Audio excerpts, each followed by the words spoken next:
अस्सलाम वालेकुम व्यूअर्स, कैसे हैं आप सब। उम्मीद है सब खैरियत से होंगे। मैं हूं होम्योपैथिक डॉक्टर उम्मे सुल्तान। आज हम बात करेंगे पाइल्स के अबाउट।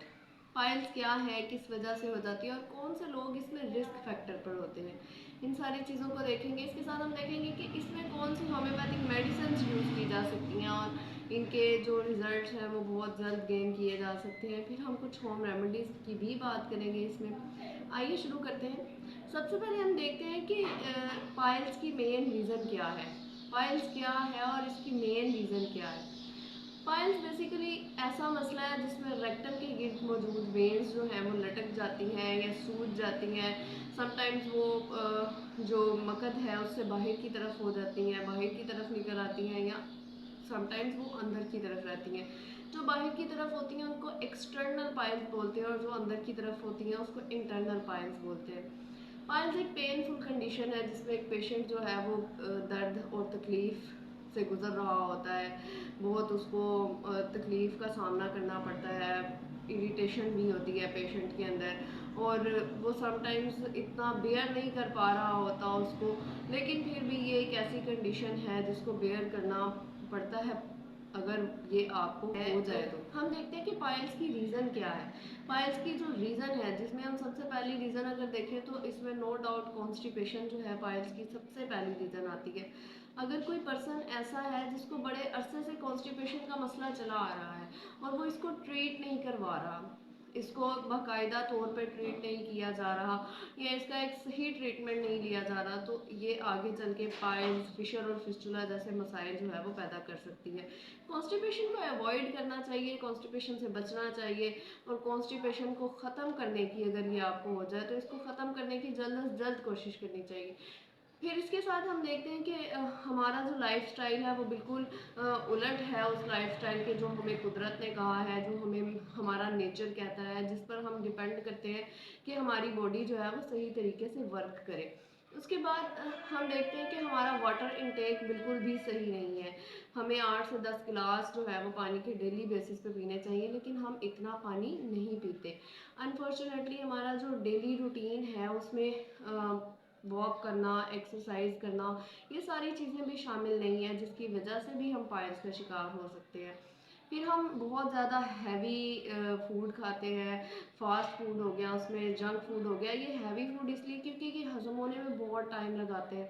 फिर आपके इंटेस्टाइन में या आपकी जो स्टमक है इसमें इरिटेशंस पैदा हो जाती हैं, या इसकी वजह से जो है आप पाइल्स, कॉन्स्टिपेशन जैसे मसाइल का शिकार हो जाते हैं। ये हज़म नहीं होते, हज़म होने में बहुत ज़्यादा टाइम लगाते हैं, जिसकी वजह से आपको पाइल्स जैसे मसाइल से निपटना पड़ सकता है।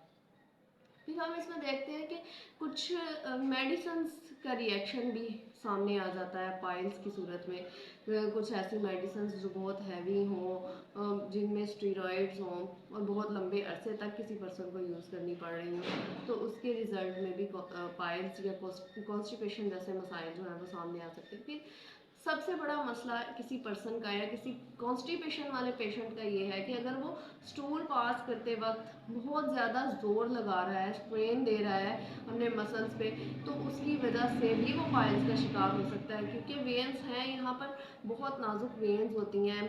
आपके रेक्टम के गिर्द जो वेन्स हैं बहुत नाजुक होती हैं और इनमें हैवी ब्लीडिंग होती है, मतलब हैवी क्वांटिटी में ब्लड यहाँ पर मौजूद होता है। क्योंकि ये वेन्स जो हैं, खिंचाव भी इनमें आसानी से पैदा हो जाता है और ये आसानी से लटक जाती हैं।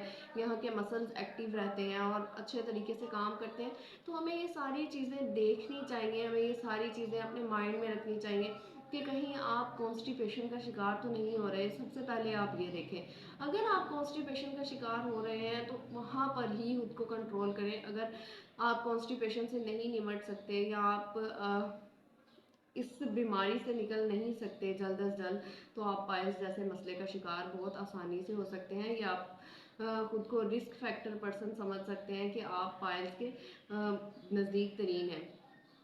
अब हम यहाँ देखते हैं कि सिम्टम्स क्या है। अगर किसी पर्सन को पाइल्स हो जाती है तो उसके अंदर हमें क्या सिम्टम्स देखने को मिलेंगे।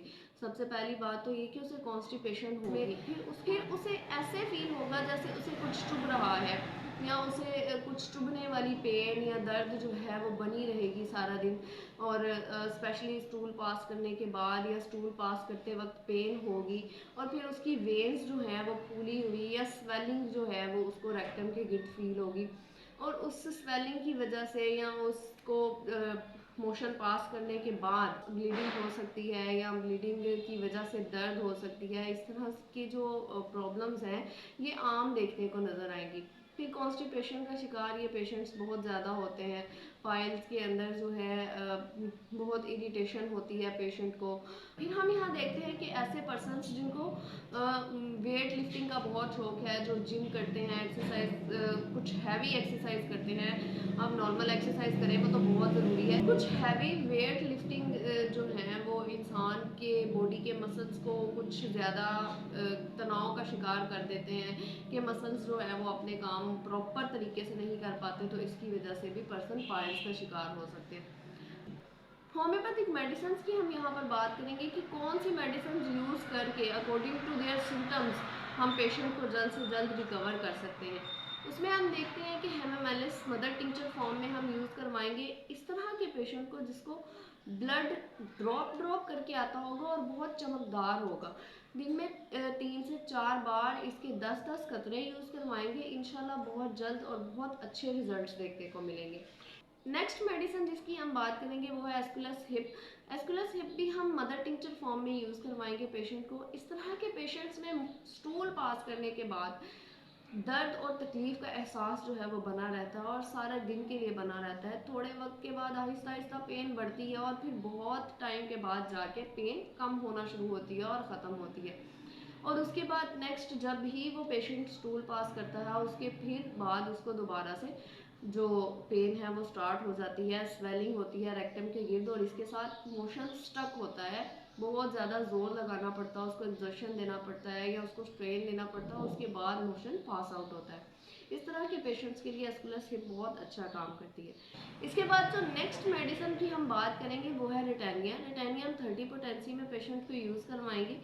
इसमें हम जो सिम्टम्स देखते हैं पेशेंट के अंदर रिटेनिया से रिलेटेड वो है कि चुभन जैसा एहसास, चुभन जैसा दर्द, और ऐसी चुभन जैसे लगता हो कि कोई शीशे की तरह चुभने वाला दर्द किसी पेशेंट को हो रहा है, उस पर्सन को हो रहा है और वो उसमें सर्वाइव कर रहा है और उसका जो तकलीफ़ और दर्द का एहसास है वो बढ़ता जा रहा है। इसमें रिटेनिया बहुत अच्छा काम करेगी। नेक्स्ट जिस मेडिसिन की हम बात करेंगे वो है नाइट्रिक एसिड। नाइट्रिक एसिड के पेशेंट्स में हम देखते हैं कि इनमें जो मसें हैं, ये जो वेन्स हैं वो बाहर की तरफ होती हैं और स्टूल पास करते वक्त इनको बहुत ज़्यादा दर्द होती है। इस तरह के पेशेंट्स के लिए नाइट्रिक एसिड मेडिसिन बहुत अच्छा काम करती है।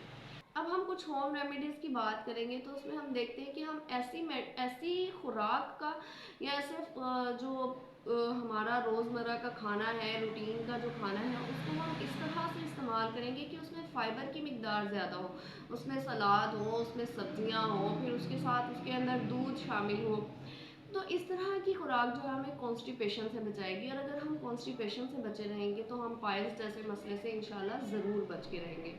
उसके साथ आप बहुत ज़्यादा मसालेदार चीज़ें मत खाएं, बहुत ज़्यादा खट्टी तली हुई अशिया से परहेज़ करें, और उसके साथ साथ आप ये देखें कि आप दिन में कितना पानी पीते हैं और पानी की मिकदार को अपनी बॉडी में बहुत अच्छा रखें ताकि आप हाइड्रेट रहें, डिहाइड्रेट ना हो। जैसे ही आप डिहाइड्रेट होंगे तो आप कॉन्स्टिपेशन की तरफ जाएंगे और कॉन्स्टिपेशन आपको पाइल्स जैसे पेनफुल मसले की तरफ लेकर।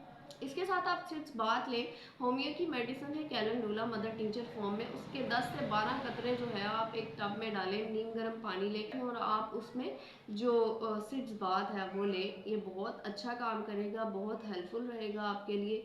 उम्मीद है मेरी बताई हुई होम रेमेडीज़, होम्यो मेडिसिन और कुछ दिए हुए सजेशंस आपके बहुत काम आएंगे और आप बच सकेंगे इस पेनफुल कंडीशन से। नेक्स्ट वीडियो में दोबारा मिलेंगे, तब तक के लिए अल्लाह।